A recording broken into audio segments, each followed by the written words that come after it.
अस्सलाम वालेकुम जी। छोटी ईद की बड़ी खुशियां आप सबको बहुत बहुत बहुत मुबारक हो। मैं हूं आपका होस्ट शराज भट्ट और उम्मीद करता हूं कि ईद अच्छी गुजरी होगी। मीठी ईद पर आप ख़ास तौर पर घर पर मीठे पकवान बनाते हैं, उसके साथ साथ खाने भी तैयार होते हैं, लंच हो रहे होते हैं, डिनर्स हो रहे होते हैं, दोस्तों के साथ, हल्का अहबाब के साथ, रिश्तेदारों के साथ। लेकिन उसके साथ साथ आपने उन लोगों का भी ख्याल रखना है कि जो ईद मनाने से कासिर हैं।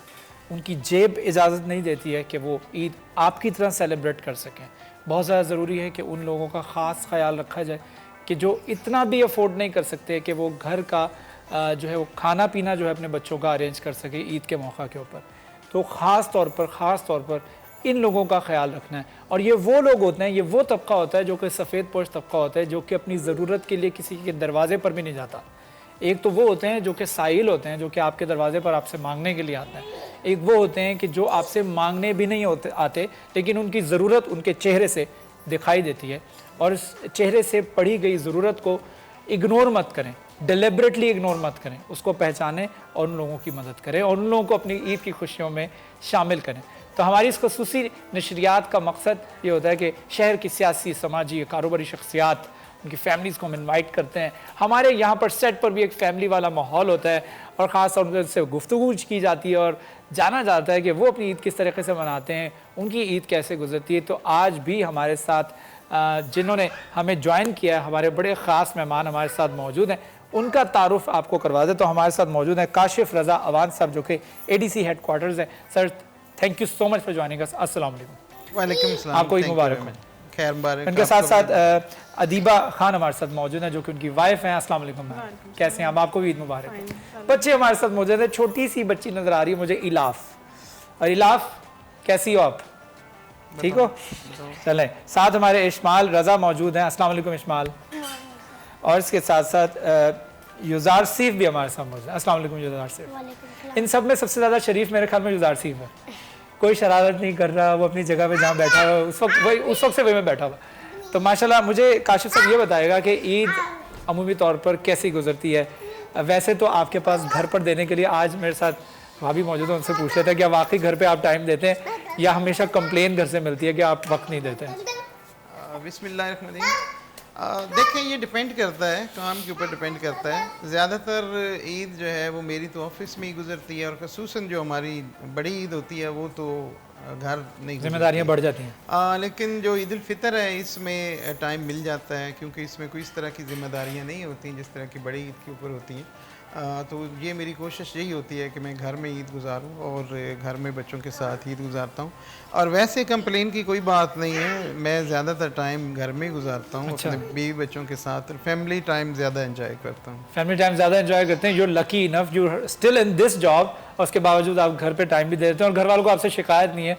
तो इससे बढ़कर क्या बात हो सकती है? कभी ऐसा लगा कि ये प्रोफेशन मैंने चूज़ करके that was the right decision, ये मैंने बिल्कुल अच्छा फैसला किया था and I am on the right place? देखिए, मेरे ख्याल में इंसान कभी किसी ऐसी पोजीशन पे आ जाए जहाँ पे किसी का भला कर सके, किसी के लिए आसानियाँ पैदा कर सके, किसी के लिए कोई काम कर सके, तो मेरे ख्याल में वो पोजीशन सबसे बेहतर होती है। और मैं बड़ा इस लिहाज से अल्लाह ताला का शुक्र अदा करता हूँ कि मैंने एक अच्छी जॉब का तयन किया, चूज़ किया उसको, और फिर कोशिश भी की कि लोगों के लिए आसानियाँ पैदा की जा सकें। सही, ठीक है। हमारे साथ अदीबा खान भी मौजूद है, उनसे भी गुफ्तगू करते हैं। आप बताएगा ईद कैसी गुजरती है? खाना पकाने में ज़्यादा ईद गुजरती है, रिश्तेदारों की तरफ जाने में ईद गुजरती है, या फिर जो है वो घर पे रहना पसंद करती हैं और बच्चों के साथ? हमारी ईद ज़्यादातर सफ़र में गुजरती है। अगर ये मसरूफ़ हों तो फिर तो हमारी ईद सौ की गुजरती है। अच्छा। अगर छुट्टी मिल जाए तो फिर हम जाते हैं इन लॉज की तरफ, first day, second day parents की तरफ, घूम फिर के हमारी ईद गुजर जाती है। खाना पकाना तो बहुत कम है, यह है कि हम जाके खाते ज़रूर हैं। अच्छा, कुक कर लेती हैं? अच्छा, कुक कर लेती हैं। हाँ जी। अच्छा, ये बताएगा कि सबसे बेहतरीन डिश जो आपको लगता है आप बना लेती हैं वो कौन सी है? मैं सही कुकिंग करती हूँ, मेरे से अच्छी कुकिंग मेरे हस्बैंड करते हैं। वाकई? हाँ जी। एक और राज जी पता लग गया मुझे काशिफ रज़ा साहब अवान का, जो कि कुकिंग बड़ी अच्छी कर लेते हैं। सबसे अच्छा क्या बना लेते हैं जी आप? मैं कोई इस तरह की चीज़ नहीं, मैं तकरीबन टर्किश भी और चाइनीज़ भी और देसी बारबेक्यू, ये सारी चीज़ें मैं खुद बना लेता हूँ और बनाता भी हूँ। इनके हाथ में टेस्ट भी बहुत है। ज़बरदस्त ज़बरदस्त। तो कभी बना के खिलाया भाभी को कि बस वैसे ही अक्सर अक्सर? जी। वाह दैट्स नाइस। ये तो यू आर लकी इनफ माशाल्लाह, ये आप एक लकी वाइफ है कि आपको एक ऐसे हस्बैंड मिले जो ना सिर्फ खाना अच्छा बना लेते हैं बल्कि बना के खिलाते भी हैं। जो कई होते हैं जो बना अच्छा लेते हैं लेकिन वो किताबी तौर पर अच्छा बना लेते हैं, हाँ मैं बड़ा अच्छा खाना बनाता हूँ, जाओ आलू गोश्त बनाओ जाके ऐसे हस्बैंड भी होते हैं। आप क्या कह रही थी? अक्सर कुकिंग हम एक साथ ही करते हैं इस रमज़ान के अलावा। ये रमज़ान में थोड़ा मसरूफियत मसरूफियत बहुत ज़्यादा थी। अच्छा, असल में इस रमज़ान में फिर वो आपको पता है ड्यूटी लग गई थी ज़रा फ्री आटा के ऊपर, तो वो एक बहुत बड़ा हेक्टिक काम था जो कि हमें सर अंजाम देना पड़ा और अभी तक वो स्टिल मतलब चलता रहा है 25वें रोज़े तक, तो वो बहुत मुश्किल काम था। तो कैसा रहा? चैलेंजिंग रहा? चैलेंजिंग था, उसमें टाइम बहुत ज़्यादा देना पड़ता था। आप सुबह से लेके और रात के 12 बजे तक हमारे पास जो सेंटर था इकबाल स्टेडियम वाला वो खुला रहता था और हज़ारों की तादाद में लोग हमारे पास आते थे जिनको हम फ्री आटा प्रोवाइड करते थे, तो इसलिए ये रमज़ान हेक्टिक था हमारा। अच्छा, ये काम जो है, ये जिम्मेदारी, ये रिस्पॉन्सिबिलिटी जो है वो एहसन तरीके से पाया तकमील तक पहुंची है? अल्हम्दुलिल्लाह। देखें आप पूरे फैसलाबाद में आपको कोई अनटूवर्ड इंसिडेंट नहीं देखने में आया। हाँ, और जितने भी लोग हमारे पास आए, मेरे पास तो अगर कोई टाइम गुजर भी जाता था और कोई लेट भी आ जाता तो मैं उसे अकोमोडेट कर देता था। एक बंदा इतनी एक उम्मीद लेके इतनी दूर से आया है तो चलें, अगर उसको एक आटे के जो है वो बैग देने से उसकी ज़रूरत पूरी हो जाती है तो उसको ज़रूर देना चाहिए। बिल्कुल, ये बहुत ज़रूरी है और इसको स्मूथली जो है वो हमारी डिस्ट्रिक्ट गवर्नमेंट ने और इंतज़ामिया ने और पाया तकमील तक पहुंचाया, जिस पर मैं खैराज तहसीन पर पेश करता हूं हमारी डिस्ट्रिक्ट गवर्नमेंट को भी कि इन सख्त और तंग हालात के बावजूद भी जो है उन्होंने, तमाम टीम ने बहुत ज़्यादा कॉपरेट किया है। बच्चे हमारे साथ मौजूद हैं। इस्माइल रज़ा हमारे साथ। इस्माइल कैसी हो आप? आपको ईदी कितनी मिलती है? ज़्यादा मिलती है। हाँ जी। आप मम्मा से अलग मिलती है, पापा से अलग मिलती है, दोनों से इकट्ठी मिल जाती है? अलग मिलती है। अलग अलग लेते हो? तो अच्छा, ईदी जब आपको मिलती है तो उसके बाद आप ईदी से क्या खरीदते हो? क्या खरीदते हो? सबसे ज़्यादा अच्छा शॉपिंग करने में क्या लगता है? कपड़े, जूती या खाने पीने की चीज़ें? कौन सी सबसे अच्छी चीज़ जो आपको लगती है, जो आपके पास पैसे हों और आप सोचें कि मैं ये चीज़ खरीदनी? आप हिंट दे रहे हैं जो आरसी, मैं आपको देख रहा हूँ खाने की चीज़। चीटिंग नहीं करनी, मैं आपको देख रहा हूँ, मैंने आपसे भी पूछना है। खाने की चीज़ है। खाने की चीज़। खाने में सबसे ज़्यादा अच्छा क्या लगता है आपको, जो आपको लगता है कि यार मुझे ये चीज़ बहुत पसंद है खाने में? पिज़्ज़ा। पिज़्ज़ा बहुत पसंद है और खाने पीने पे जो है अपनी ईदी को स्पेंड करती हैं। और हमारे साथ युजार सिफ भी मौजूद हैं। युजार सिफ, आप बताएं ईदी सबसे ज़्यादा किससे मिलती है, पापा से या मम्मा से? सीक्रेट है, मुझे बता दो। पापा। पापा से मिलती है ज़्यादा ईदी। अच्छा, तो उसके बाद आप जब ईदी मिल जाती है तो आप क्या खरीदना पसंद करते हो? सबसे ज़्यादा आपको अच्छा क्या लगता है? टॉयज़ अच्छे लगते हैं। टॉयज़ में आपको गेमिंग टॉयज़ ज़्यादा अच्छे लगते हैं या कार्स ज़्यादा अच्छी लगती हैं? क्या चीज़ ज़्यादा से अच्छी लगती है? गेमिंग। गेमिंग पसंद है। गेम कौन सी अच्छी लगती है आपको? एक्सबॉक्स खेलते हो, प्ले स्टेशन खेलते हो, कौन सी खेलते हो? सबसे अच्छी गेम आपको कौन सी लगती है? सबसे अच्छी रेसिंग। रेसिंग कार की। Wow that's nice. मैं भी जब छोटा था मुझे रेसिंग कार की गेम्स बहुत ज़्यादा पसंद थी और आज भी बहुत पसंद है। मैं आपको पता है मैं आज भी खेलता हूँ गेम्स। ये वैसे फिजिकली बहुत ज़्यादा अच्छी गेम खेलता है, Active। फुटबॉल खेलता है और फुटबॉल का बहुत ज़्यादा ये शौकीन है। अच्छा, शौकीन भी। आपके पास फुटबॉल पड़ा? और कब कब खेलते हो फुटबॉल? एक वीक में कितनी दफ़ा खेल लेते हो? पता नहीं। डेली। अच्छा, डेली। वाह ज़बरदस्त। बच्चे भी हमारे साथ मौजूद हैं। अच्छा, मुझे ये बता दीजिएगा काशिफ साहब के ये ईद थोड़ी मुख्तलिफ है, महंगाई बहुत ज़्यादा है और वो लोग ऐसे भी हमारे दरमियान मौजूद हैं जो अफोर्ड नहीं करते। तो मेरे ख्याल में एक मैसेज, एक पैगाम हमारे फैसलाबाद के शहरियों के लिए, ख़ास तौर पे you are representing the district government, तो आप ये बताइएगा, एक पैगाम दीजिएगा अपने प्लेटफॉर्म से कि उन लोगों को भी हमने शामिल करना है कि जो इस ईद को मनाने से कासिर है। तो इस हवाले से एक पैगाम फैसलाबाद के शहरियों के लिए। देखें, खुशियाँ बांटने से बढ़ती हैं और गम बांटने से कम होते हैं, ये आपने अक्सर सुना होगा और ये बात हकीकतन सच भी है। जैसे ईद उल फितर का अभी आज दिन है तो आज खुशियों का दिन है। आप यकीन माने अगर आप इन खुशियों में किसी और को शरीक करते हैं, आप किसी के घर को खाने पीने की चीज़ भिजवा देते हैं या उसके बच्चों का ख्याल रखते हैं या उनके बच्चों को आप कोई ज़रूरत की चीज़ ले देते हैं, तो आपको एक रूहानी खुशी महसूस होगी जो शायद आपने पहले कभी महसूस नहीं की होगी। बिल्कुल। तो हमें अपनी खुशियों के अंदर, अब देखें कई चीज़ें होती हैं, जैसे अब कुछ अगर कुछ रकम है आपके लिए, वो शायद एक पीनट हो, लेकिन किसी के लिए वो जो है वो पूरी ईद का जो है वो समा पैदा कर सकती है।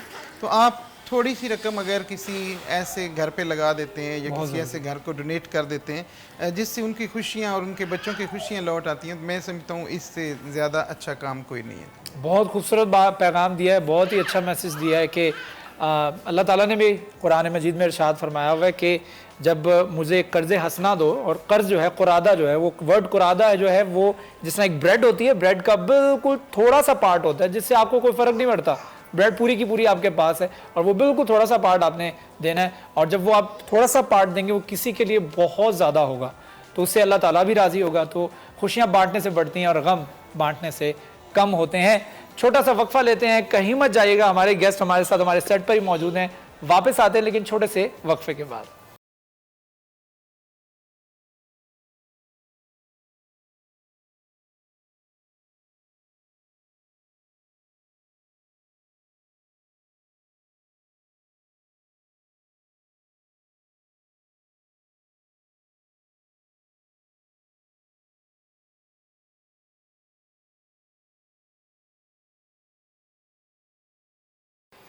वेलकम बैक जी। तो इस वक्त मैं मौजूद हूँ अपने किचन में, और किचन में आज हम ईद की मुनासबत से क्या बनाने जा रहे हैं इस पर हम बात करेंगे। हमारे शेफ जाजेब हमारे साथ मौजूद हैं।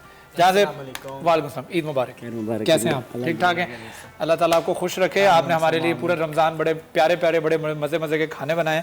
तो आज हम जो है वो अपने किचन के सेगमेंट में ईद की मुनासबत से क्या बनाने जा रहे हैं? शिराज, जिस तरह से ईद पे गेस्ट आते हैं मतलब और टी भी होती है, चाय कॉफ़ी भी होती है, तो थोड़ा स्नैक्स होने चाहिए क्योंकि पूरा साल मतलब पूरा रमज़ान भी हमारा चलता है और पूरा साल भी स्नैक्स होते हैं, लेकिन अभी तक हमने पैटीज़ नहीं बनाए। तो आज हम सबरोसो का चिकन यूज़ करते हुए चिकन पैटीज़ बनाएंगे, लेकिन थोड़े ट्विस्ट के साथ मिक्स वेजिटेबल भी ऐड करेंगे। ठीक है। जब ईद के दिन जो है वो आप ख़ास तौर पर जब शाम चाय का वक्त होता है और आपके घर मेहमान भी होते हैं, खाना खाया होता है, लेकिन चाय के साथ कुछ स्नैक्स लाजमी होते हैं, तो उसमें चिकन पैटिस जो ना हो तो फिर चाय को चार चांद उस तरीके से नहीं लगते जिस तरह से आप चाहते हैं।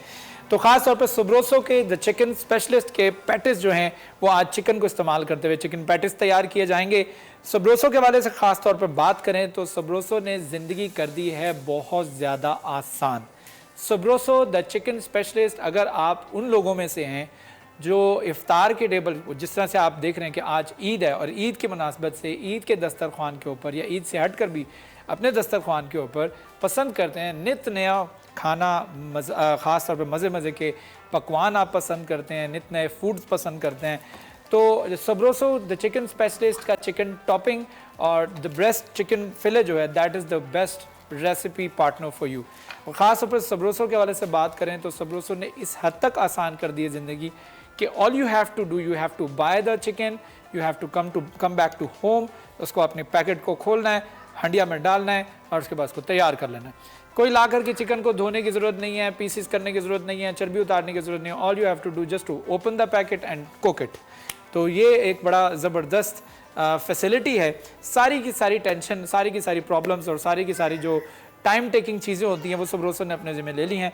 सबरोसो के चिकन समोसों की बात हो, चिकन नगेट्स की बात हो, चिकन कचौरी की बात हो, कढ़ाई कट की बात हो, इसके साथ साथ बिरयानी कट की बात हो, कोरमा कट की बात हो या फिर होल चिकन की बात हो, सबरोसो की ये तमाम रेंज जो है मार्केट के अंदर मौजूद है और आप जो है इससे मुस्तफ़ीद हो सकते हैं।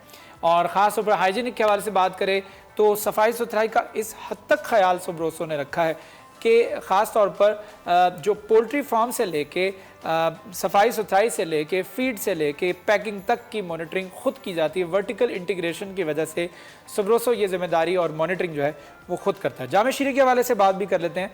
हमने पूरा महीना जो है वो करशी के जामे शीरी और इलायचीन को इस्तेमाल करते हुए मुख्तलिफ ड्रिंक्स जो है तैयार की हैं। ईद का मौका हो, बड़ी ईद का मौका हो या घर पे मेहमान आ रहे हो, रमज़ान का महीना हो, जामे शीरी तो जैसे आपके दस्तरखान और आपके डाइनिंग टेबल का हिस्सा बन चुका है। हम बात करें ख़ास तौर पर करशी का, तो करशी को नंबर 1 ब्रांड बनाया है आपके खलूस ने, आपके प्यार ने, आपकी मोहब्बत ने, और इसी खलूस के साथ खालिस अर्कियात से इसको तैयार किया जाता है। इसमें किसी किस्म का कोई पानी का एक कतरा या बूंद इस्तेमाल नहीं होती। आपकी सेहत का इस हद तक ख्याल रखा जाता है कि इलायचीन के अंदर भी नो एडेड फ्लेवर्स, कोई भी एडेड फ्लेवर्स इसमें इस्तेमाल नहीं होते। खालिस अर्कियात से इसको तैयार किया जाता है और आप तक पहुंचाया जाता है। तो करशी ने मेक श्योर किया है कि आपकी सेहत भी बेहतर रहे और साथ ही साथ आपको बेहतरीन जायका भी मिले। गुलाब और संदल के अर्कियात से जामे शीरी को तैयार किया जाता है ताकि आप तक पहुंचाया जाए। और जैसे मैंने पहले बताया कि करशी है लाइट रिफ्रेशिंग जो सब पीते। और इसके साथ हम बात करें हमारे पकवान के हवाले से, खाने पीने के हवाले से और खाने की कुकिंग के हवाले से, तो कुकिंग ऑयल बहुत ज़्यादा मैटर करता है कि आप कौन सा इस्तेमाल कर रहे हैं। तो गोल्डन कुकिंग ऑयल ने आपका मसला कर दिया है आसान। गोल्डन कुकिंग ऑयल और बनस्पति जो है इसमें ख़ास तौर पर कनोला और सोयाबीन के मुनफरद मुरक्कब से इसको तैयार किया जाता है। कोलेस्ट्रॉल फ्री है, विटामिन ए और डी से भरपूर है जो कि आपकी सेहत के लिए बहुत ज़्यादा ज़रूरी है। और ख़ास तौर पर गोल्डन कुकिंग ऑयल में कोई भी एडिड एसेंस इस्तेमाल नहीं होता है। इसके अंदर जो अरोमा है, जो इसकी स्मेल है, जो इसकी खुशबू है, दैट इज़ नेचुरल। और यही वजह है कि गोल्डन कुकिंग ऑयल ने पाकिस्तानियों के दिल जीत लिए। और गोल्डन कुकिंग ऑयल जो कि रखे आपको सेहतमंद और बनाए आपका हर लम्हा गोल्डन।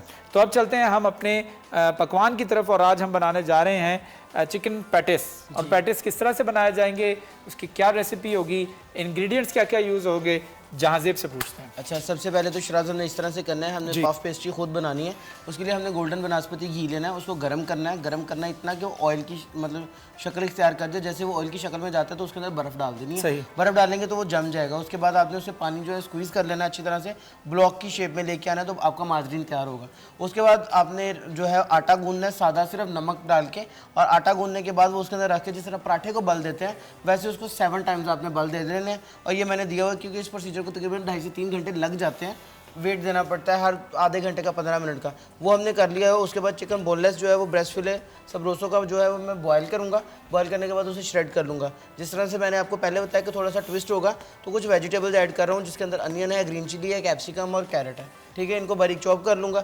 उसके बाद हम गोल्डन कुकिंग ऑयल गर्म करेंगे और उसके अंदर तमाम वेजिटेबल्स और चिकन को कुक करेंगे तो मसालों के साथ, जिसमें हमें मसाले जो भी हमारे नाज़रीन घर पे इस्तेमाल करते हैं वो ऐड कर सकते हैं। जो मैं ऐड करूँगा वो नमक है, गरम मसाला, चाट मसाला और काली मिर्च। ठीक है। उसके बाद जो रोटी है वो बेलेंगे। बेलने के बाद हमें जो पैटीज कट करने हैं वो डबल लेयर होती है। सिंगल लेयर मतलब नीचे लगाएंगे, उसके ऊपर फिलिंग रखेंगे, दूसरी लेयर ऊपर लगाएंगे और उसके बाद अवन में 200 डिग्री पे तकरीबन 35 से 40 मिनट उसको बेक करेंगे। चलें बिस्मिल्लाह करें जी। हमारे साथ हमारे जो गेस्ट मौजूद हैं, हमें बड़े एहतियात से आज कुकिंग करनी पड़ेगी क्योंकि हमारे साथ काशिफ साहब मौजूद हैं, अदीबा खान मौजूद हैं जो कि दोनों बहुत अच्छे कुक हैं। मैं आपको बता रहा हूँ काशिफ साहब जो हैं वो शुबे रुस्तम निकले हैं, उनके हवाले से एक राज पता लगा है कि वो बड़ा अच्छा खाना बना लेते हैं। तो मेरा दिल कर रहा है कि मैं उनको किचन में बुला लूँ और उनके साथ मिल के जो है ये खाना तैयार करें। और देखते हैं कि आज मैं दोनों को रिक्वेस्ट करूँगा, बल्कि आप दोनों आ जाइएगा और आज मेरी थोड़ी सी हेल्प करिएगा। और हमारे शेफ़ जहाज़ेब भी हमारे साथ मौजूद हैं तो एक अच्छा माहौल बनेगा। ईद का दिन है और ले जी हमारे गेस्ट आज हमें किचन में ज्वाइन करने आ रहे हैं तो मैं ज़रा थोड़ा सा उनके लिए तैयारी कर लूँ। आ जाए जी, the kitchen is all yours. इसको भी ले आया साथ में, इलाफ आ जाओ, आप मेरे पास आ जाओ। मेरे पास नहीं आना? और नहीं, आ जाओ किचन में आ जाए जी। काशिफ साहब किचन में आ चुके हैं और आज हम तैयार करने जा रहे हैं काशिफ साहब हमारे किचन में चिकन पैटिस। चिकन पैटिस कैसे तैयार होते हैं थोड़ा सा हमें आप भी गाइड कर दें। हम तैयार सही कर रहे हैं वैसे? अगर आप पैटिस तैयार करें तो आप कैसे तैयार करेंगे?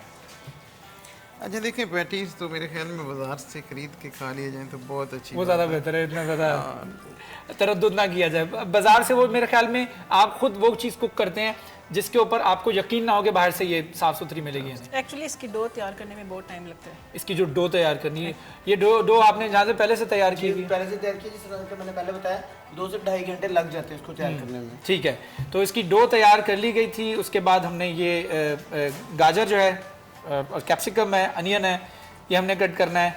और उसके बाद ये मुझे अच्छा ये काशिफ साहब ज़रा आप देखें ना, इनकी कटिंग चेक करते हैं ज़रा, मुझे दिखाइएगा कैमरा हसन, आप जहाँ से ज़रा कटिंग दें ज़रा काशिफ साहब को। ये ज़रा देखते हैं काशिफ साहब कैसे कट कर लेते हैं। नहीं, मैं आप तो माशाल्लाह वैसे जो सीरियस बात नहीं कर रहा हूँ कि मैं खाने खुद बनाता हूँ और ये मेरा शौक़ है। और इसमें ये है कि मैंने काफ़ी ज़्यादा जो चीज़ें हैं वो खुद सीखी हैं और इन्वेंट की हैं। कुछ ये है कि इंटरनेट से मैंने काफ़ी सीखी हैं, जिस तरह की टर्किश की कुछ डिशेस बना लेना, जिस तरह उनका भिंडी गोश्त है टर्किश वालों का तो वो ओवन में बनता है। और भिंडी भी बल्कि वो काटते नहीं है, वो साबित भिंडी लेके तो उसको ओवन बेक्ड करते हैं, मतलब कंप्लीट भिंडी, कंप्लीट भिंडी और उसको ओवन बेक करते हैं, ऑयल में नहीं, ओवन बेक्ड करते हैं। अच्छा, और that is nice. इस तरह की चीज़ें काफ़ी मैंने सीखी हैं। और देसी तो मैं सारे ही बना लेता हूँ, बारबेक्यू में सारा बना लेता हूँ, उसके अलावा चाइनीज़ में सारा बना लेता हूँ। और अक्सर मेरा यही होता है कि अच्छा, एक होता है कि आप बना लेते हैं, ठीक है, आपने सीख नहीं, लिया, मैंने एक होता है बनाया है, मैं नहीं, बनाता एक होता है हूँ। कि शौक। शौक से ही। और मेरी अक्सर शौक कोशिश ये अक्सर होती है कि मुझे जब भी टाइम अवेलेबल होता है फिर मैं किचन में आ जाता हूँ और फिर हम दोनों मिल के तो कोई ना कोई चीज़ हमारे किचन में आप देखें ऐसे ऐसे बर्तन और ऐसी ऐसी चीज़ें मौजूद हैं जिनका मुझे पता भी नहीं था कि ये भी इस्तेमाल होती यानी है जो किचन में। 5 स्टार होटल्स के अंदर मौजूद होते इतना हैं। इनको शौक है सर्विंग का, ये प्रेजेंटेशन इस तरह बाउल्स इस तरह अच्छा, कल मैं सोच रहा था वो स्टेक हमने घर पे तैयार किया, तो वो साथ में एक वो जाली वाले साथ में जाली देते हैं जिसके अंदर फ्राइज होते हैं, तो Yes. वो मैंने कहा वो अगर साथ हो तो एक वो जो बाहर आपको ऐसा Steak फील होता है कि आप स्टेक सर्व करने के लिए भी स्टेक वाली जो होती है खाना बना डिश। लिया। एक चीज़ होती है उसको प्रेजेंट कैसे करना है। अब हम चिन्योटी कुन्ना घर में बनाते हैं, तो बनाते तो हम बड़े कुन्ने में हैं, लेकिन जब कोई गेस्ट आते हैं तो फिर हमने छोटे कुन्ने भी रखे हैं, उसमें डाल के फिर उनको दे देते हैं। जबरदस्त। एक प्रेजेंटेशन होती है, हालांकि उसमें पक्का नहीं होता, लेकिन क्योंकि वो चिन्योटी कुन्ना है तो एक लुक देता है। एक बात है, क्या लेकिन dish अदीबा आपके लिए बड़ा चैलेंजिंग होता होगा कि एक होता है कि जब आपके हस्बैंड को कुकिंग नहीं आती ना, फिर तो आप जैसा मर्जी बनाएं। एक आपको पता है कि आप घर पे खाना बना रही हैं, ही इज़ एब्सेंट, वो काम पर हैं और काम से आना, उन्होंने खाना खाना है, तो खाना ऐसा होना चाहिए कि वो कहीं से शिकायत ना करें। तो आप खाना बनाते हुए ज़रा थोड़ा सा रिलक्टेंट तो रहती होंगी? नहीं, मैं बताती हूँ, शादी के टाइम के बाद मुझे सिर्फ पुलाव बनाना आता था, उसके बाद सारी कुकिंग हमने मिल के की है, तो वाओ, दैट्स नाइस। मुझे समझ आ ये गया बड़ा इनका जबरदस्त टेस्ट है, कैसा है और बहुत फिर बना जबरदस्त। लेती तो हूँ अब हम यानी कि you are habitual for that, कि आपको पता लग गया कि अब कैसा क्या चीज़ टेस्ट है, है, कैसे कैसा बनाना पसंद करते हैं। जी बिल्कुल, दैट इज़ नाइस। ये तो बड़ा अच्छा है कि जी हमारे साथ काशिफ रज़ा अवान साहब मौजूद हैं, एडीसी हेडक्वार्टर्स है, और आज हमें एक जो राज रिवील हुआ है हमारे सामने वो ये है कि कुकिंग बहुत अच्छी कर लेते हैं। और किसी दिन आपसे आऊँगा खाने के लिए मैं ज़रूर इंशाल्लाह। एक छोटा सा वक्फा लेते हैं, वक्फे के बाद दोबारा मुलाकात होगी। हमारे गेस्ट हमारे साथ हैं, आप भी हमारे साथ रहिएगा।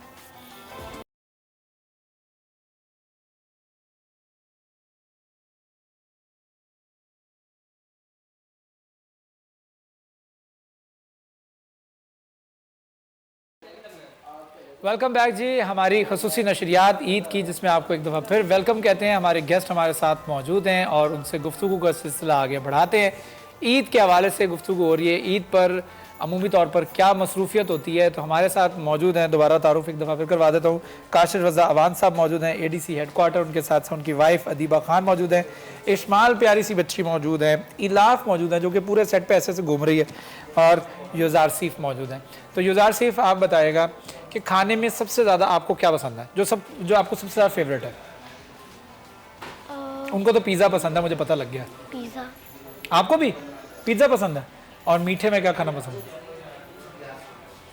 पापा जब बाहर लेके जाते हैं आपको, तो आप क्या कहते हो कि पापा वहाँ जाना है, कौन सी जगह जाते हो खाने के लिए? आइसक्रीम। आइसक्रीम खाना। ओहो, मीठे में आइसक्रीम पसंद है, और जी फास्ट फूड में जो है इनको पिज़्ज़ा पसंद है। तो इसके साथ ये बताएं कि सबसे ज़्यादा आपका फेवरेट कौन है, मम्मा या पापा? पापा। पापा फेवरेट है, माशाल्लाह, आपके मुंह पे कह दिया मैंने माशाल्लाह। चले, आपको सबसे फेवरेट? पापा। पापा, मैंने कहा नहीं, दोनों जवाब देंगे दोनों, लेकिन पापा कहते हैं उनका स्कोर ज़्यादा हो गया। अब वो बड़ी होगी तो फिर उससे बाद में पूछ लेंगे। अच्छा, आप बताएं, आपको सबसे ज़्यादा मम्मा पसंद है या पापा? इलाफ? पापा। लो जी, तीनों वोट हो गए। अब क्या होगा जी, ये तो बड़ा मसला हो गया। तो ये तो तीनों वोट उधर चले गए। आप बहुत ज़्यादा सख्त तो नहीं है घर पे? इतनी नहीं, क्योंकि पापा के साथ ये बहुत फ्रेंडली हैं, बिल्कुल डांटते नहीं हैं, फिर एक को तो सख्त होना पड़ता है ना। अच्छा पाप, आप बताएं, आपको मैंने वो मुश्किल वाला काम इनके ज़िम्मे किया हुआ है, और बाकी मेरा इनके साथ फ्रेंडली रिलेशन है। और आई थिंक सो आजकल के जैसे हालात जा रहे हैं, आपको बच्चों के साथ फ्रेंडली होकर रहना भी चाहिए, ताकि वो अपने सारे दिल की बातें आपके साथ शेयर कर सकें। अगर उनको कोई प्रॉब्लम है तो वो शेयर कर सकें। और मेरे ख्याल में अभी ये इस दौर की मजबूरी भी है। और बाकी रहेगी बात कि कम से कम एक बंदे को थोड़ा सख्त होना चाहिए, क्योंकि वो भी तरबियत में ज़रूरी है। तो वो इनकी मामा अच्छा काम कर लेती है। अच्छा, बस सही, वो आप लोगों ने म्यूचुअली प्लानिंग की होगी ना कि मैं सख्त रहूंगा और आप जो है थोड़ा सा नरम रहे। वो इसीलिए फेवरेट सबके पापा है ना। ठीक है, तो आप जो जानबूझ के कहा जा सकता है कि आप ज़रा फेवरेट नहीं रही। वो तो ठीक है, चले, ख्वाहिशात भी आप ज़रा पूरी करके देते होंगे इनकी कि ये चाहिए वो चाहिए। पापा को नहीं, कहना वो जाके? दोनों को ये बताते रहते हैं, मामा से अगर कोई चीज़ लेनी हो, पापा से लेनी हो, वो कोई नहीं है। अच्छा, जो रोब भी ज्यादा फारिग किसका हो, है? वो बच्चों पर ज़्यादा रोब ज्यादा किसका है, आपका या मेरा आपका रोब है? डर डर भी, खौफ भी आपका ही है? मेरा अच्छा, बस सही है, इन्हें चलो पता ठीक। होता है जो बात मामा ने नहीं मानी वो फिर पापा के पास जाते हैं, मामा से कह दें प्लीज़ मान जाएं, प्लीज़ चलते हैं, जो फिर मनवा लेते हैं पापा से। लेकिन पता है कि आखिरी डिसीजन मामा का होना है। सही है, सही है, सही है, ठीक है, ठीक है, चले, वेरी गुड। अच्छा, ये मुझे बताएं कि घर पे खास तौर पर डिसीजन भी आपका ही चलता है? नहीं, वो म्यूचुअल। वो आप म्यूचुअल होता है, दोनों दोनों का होता है? हाँ ये पक्की बात है? म्यूचुअल ही होता है। लेकिन देखिए आजकल का जो दौर चल रहा है तो उसमें ज़्यादा डिसीजन कौन करता है? आप बता दें, आपके घर में कौन? ये मेरे ऊपर डाल दिया। मुझे पता लग गया होगा, आपको बताने की जरूरत, मैं समझ गया हूँ। शो खत्म। मेरे घर पे शो देखा जा रहा है दरअसल, उनको पता है, इसलिए मुझे कहना पड़ेगा कि उन्हीं का चलता है। बस भी समझ जाएं। बिल्कुल ऐसा ही है। तो ये बिकॉज दौर ऐसा है, करना पड़ता है। और वैसे भी आपको अगर एक दूसरे की बात मानेंगे, मियाँ बीवी दोनों जो है एक ही गाड़ी के दोनों पहिए हैं, दोनों साथ चलना होता है। ये सारी बातें मैं क्यों कर रहा हूँ आपको पता है। तो बहरहाल, अच्छा ये बताइएगा कि आप घर पे जो है ना वो बहुत ज़्यादा मतलब एक होता है ना फादर की एग्जिस्टेंस होना, या किसी बड़े की, घर के बड़े जो सरबरा होता है उसकी एग्जिस्टेंस एक रोब की शक्ल होती है। तो जब आप घर पे आते हैं तो बच्चे और वाइफ जो है वो सहम जाते हैं कि पापा आ गए, या एक होता है कि फ्रेंडली बिल्कुल कि नहीं जो पापा आ गए हैं और सब फ्रेंडली एक दूसरे से मिल जाते हैं? ये बहुत ज़्यादा खुश होते हैं। इनकी तीनों की कोशिश होती है कि इनमें से पहले जो है वो मुझे कौन आके मिलेगा। तो सहमने वाला दौर अब चला गया है। अब मेरे ख्याल में आपको बच्चों के साथ फ्रेंडली रिलेशन रख के तो उनकी जो है वो कम से कम इनपुट लेनी चाहिए। हर बंदे की अपनी इनपुट होती है। और वैसे मेडिकली भी ये प्रूवन है कि हर 10 साल के बाद आपके आने वाले जो बच्चे हैं उनका IQ लेवल आपसे बेटर होता है। तो हमें बिल्कुल ये इग्नोर नहीं करना चाहिए कि हमारे जो बच्चे हैं जब ये कल बड़े होंगे, इनके अपने भी कुछ डिसीजंस होंगे, तो हमें उनकी इनपुट ले के तो चीज़ें डिसाइड करनी चाहिए। अभी उस दौर से निकल आना चाहिए कि जिसमें हम अपनी मर्ज़ी थोप देते हैं और अगले बंदे की ज़िंदगी वो सारी की सारी तबाह हो जाती है। तो मैं बिल्कुल भी ऐसा नहीं हूँ। मैंने बिल्कुल इनको 100% अभी से इस साइड पे लगा दिया है कि ये जो डिसीजन करेंगे वो इंशाल्लाह अगर वो मेरी नज़रिए के मुताबिक भी ठीक हुए तो वही इम्प्लीमेंट होंगे। That's nice. हालांकि बच्चे भी बहुत छोटे हैं, लेकिन बच्चों का डिसीजंस, उनकी राय, उनका शौक़ और उनका रुझान किस तरफ है, ये बहुत ज़्यादा मैटर करता है। ना सिर्फ बच्चे की तरबियत में, मेरे ख्याल में बच्चे की प्रोफेशनल लाइफ में भी उसने कौन सा प्रोफेशन चूज करना। बच्चे छोटे भी हैं तो अगर आप आज ही इनको जो आगे से डांट देंगे या आज ही आप इनके अपनी मर्जी मुसलत करना शुरू कर देंगे तो ये फिर सहम जाएंगे, ये फिर उस डिसीजन लेना ही छोड़ देंगे। ये कल जब बड़े होंगे तो फिर भी नहीं ले सकेंगे। और ज़िंदगी में कई बड़े डिसीजन होते हैं, जैसे आपने अपनी शादी करनी होती है, आपने अपना प्रोफेशन चूज़ करना होता है, आपने अपनी स्टडीज़ चूज़ करनी होती हैं, तो उनमें मेरे ख्याल में अपने बच्चों की इनपुट ज़रूर लेनी चाहिए। बिल्कुल सही। अच्छा ये बता दें कि ईद पर ऐसा कौन सा काम है जो कि सबसे पहले आप करना चाहते हैं नमाज के बाद, फौरी तौर पर, जो समझते हैं कि मुझे लगता है कि इस काम सबसे पहले मुझे करना चाहिए? देखें, अगर तो मैं घर हूँ तो नमाज के बाद हमारा सबसे पहला काम होता है अपने वालिद साहब की कब्र पे ऊपर जाना और वहाँ पे फातिहा ख़नी करना, उनको ईद मिलना। तो ये मेरे ख्याल में हमारा सबसे पहला काम होता है। और सेकंड फिर ये होता है कि हम निकलते हैं और अपने जो कज़न्स हैं, दोस्त हैं, उनके पास बैठ के गप्पे लगाते हैं। क्योंकि मैं समझता हूँ कि हमारी जो लाइफ है, मतलब एक ऑफिसर की लाइफ, उसमें इस चीज़ की एक बहुत कमी होती है कि आप अपने दोस्तों से कट के रह जाते हैं। आपके दोस्तों के साथ मिलने के लिए आपको टाइम नहीं मिलता, आपको कभी कभार छुट्टी मिलती है, आप फिर जाते हैं उनके पास, आप एक कॉल पे शहर चेंज करना पड़ जाता है, ये भी होता है। शहर तो आपको 100% चेंज करना पड़ता है, क्योंकि हमारी तो पॉलिसी ऐसी है कि आपको अपने होम डिस्ट्रिक्ट। फैसलाबाद कैसा लगा आपको? फैसलाबाद बहुत अच्छा शहर है, यहाँ के लोग बहुत अच्छे हैं। अभी मुझे तकरीबन यहाँ पे 4था साल हो गया है। 3 साल में सॉलिड वेस्ट में MD रहा हूँ फैसलाबाद वेस्ट मैनेजमेंट कंपनी में, और वो भी काम आपके सामने था जो मैंने 3 साल किया। अभी 1 साल से तकरीबन मैं यहाँ पे एडिशनल डिप्टी कमिश्नर हेडक्वार्टर तैनात हूँ। तो मुझे तो बहुत अच्छे लोग मिले हैं, बड़े प्यार करने वाले, भले मानस लोग हैं यहाँ के, और बहुत अच्छे लोग हैं। That's nice. अच्छा मैं आपसे भी बात करना चाहूँगा, बच्चों को तो ईदी मिलती है, उनसे पता कर लिया, आपको भी ईदी मिलती है? बिल्कुल। अच्छा, वाह ज़बरदस्त। तो आप खुद मांगती हैं, खुद मिल जाती है? वैसे नहीं, खुद मिल जाती है। खुद मिल जाती है, और जो मिलती है उस पर आप सेटिस्फाइड हो जाती हैं? क्या आप कहते नहीं और चाहिए? मुझे इतनी चाहिए, फिर उतनी ही मिलती है। अच्छा, अभी आप कह रही है कि खुद मिल जाती है? नहीं, मिल जाती है खुद, लेकिन अमाउंट मैं बताती हूँ ना। अच्छा, अमाउंट तो कितनी अमाउंट होती है, हमें पता लग सकता है हमारी खवातीन देखना चाह रही हैं, उनको भी कुछ आइडिया चाहिए। फिर मसला हो जाएगा इस तरह। मसला उनको कम लगेगी कि ज़्यादा लगेगी? ज़्यादा लगेगी। देखिए ये तो हर घर पे डिपेंड करता है ना, कौन कितनी ईदी पे राजी हो जाता है। तो मेरे ख्याल में ये एक छुपा राज, इसको रहने दे। हाँ जी, बिल्कुल बिल्कुल सही है। चलें, हमारे साथ ये बच्चे मौजूद हैं। इलाफ मेरे पास आओ, आपसे स्टोरी सुननी है मैंने। इधर आओ, इधर आ जाओ, इधर आओ ना। इतनी प्यारी चूड़ियाँ पहनी, चूड़ियाँ दिखानी मैंने आपकी। मुझे चूड़ियाँ तो दिखा दो। ये लो चॉकलेट ले लो, मेरे पास चॉकलेट है, ये लो। आ जाओ, चॉकलेट चाहिए? जो अंकल बुला पहले आपको चॉकलेट दूंगा। ये लो चॉकलेट, चॉकलेट पकड़ो, आ जाओ। ये देखा कितने गुस्से से देख रही है मुझे। आपको गुस्सा है मुझ पे है? चलो माशाल्लाह। अच्छा, ईद के हवाले से बात करें तो ईद पर आप सबसे पहला काम जो है वो क्या करना पसंद करते हैं? कुकिंग के अलावा कुकिंग खवातीन करती हैं, मर्द हज़रात जो नमाज़ पढ़ने जाते हैं उनका इंतज़ार होता है, उनको मीठा खिलाना होता है। सबसे पहला काम आपके दिमाग में, सबसे पहला टास्क क्या होता है? मीठा बनाने के बाद बच्चों को तैयार करना, उसके बाद हमारे होता है कि हम सबसे पहले इनके पेरेंट्स के घर जाते हैं, इन-लॉज की तरफ, गांव जाते हैं और उनसे मिलना, ईदी वगैरह, ये होता है। उसके सेकंड डे फिर हम अपने घर जाते हैं, अपने पेरेंट्स की तरफ। ठीक है।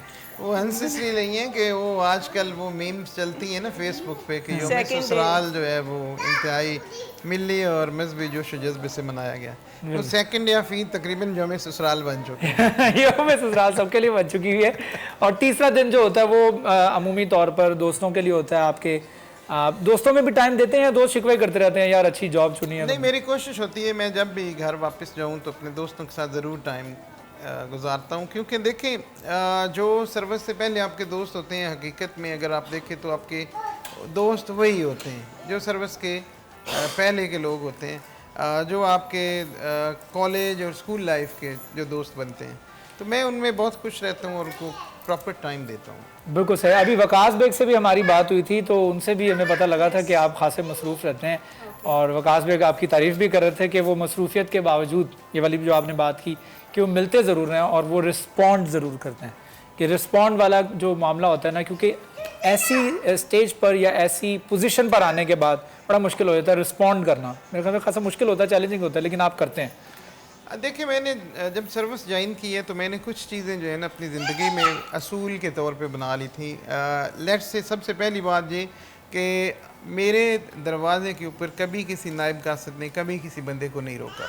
ये जो एक चिट कल्चर है या एक सिफारिश कल्चर है वो मेरे पास नहीं है। अगर एक बंदा आपको 20-50 किलोमीटर से मिलने आया है और मौसम की शिद्दत बर्दाश्त करके आया है तो कोई वजह नहीं है कि आप ऑफिस में बैठे हों और आप उस बंदे को रिस्पॉन्ड ना करें या उसकी बात ना सुने। और सेकंड, मेरी अवलीन कोशिश ये होती है कि उस बंदे का काम जो है विदाउट एनी सिफारिश हो जाए ताकि उसे किसी और के पास जाना भी ना पड़े, क्योंकि हम लोगों की रिलीफ के लिए और लोगों की खिदमत के लिए बैठे हैं। अभी ये कल्चर 21st सेंचुरी है। हम दूसरे ममालिक की तो बड़ी अच्छी जो है वो करते हैं, तारीफ़ें करते हैं कि वहाँ पे सिस्टम्स ऐसे डेवलप हो चुके हैं, लेकिन हम यहाँ पे कोशिश नहीं करते। तो मेरे ख्याल में जितने भी ऑफिसर्स और सरकारी मुलाजमीन उनको ये अब बावर कर लेना चाहिए कि हमें जो सैलरी मिलती है वो पब्लिक को रिलीफ देने के बदले में मिलती है। हम पब्लिक सर्विस के लिए। बहुत शुक्रिया जी, थैंक यू सो मच हमें ज्वाइन करने के लिए। मैं बहुत ज़्यादा शुक्रगुजार हूँ अपने मेहमानों का कि उन्होंने हमें ज्वाइन किया। अब वक्त ख़त्म हुआ है हमारे इस ट्रांसमिशन का, इस नशरियात का। अपने होस्ट शराज भट्ट को इजाज़त दीजिए। अपना ढेर सारा ख्याल रखें, अपने रिश्तेदारों का, अपने अहले खाना का, अपने हल्का अहबाब में तमाम लोगों का ख्याल रखें। आपको एक मरतबा फिर बहुत बहुत ईद मुबारक। मुझे दीजिए इजाज़त। अल्लाह हाफ़िज़।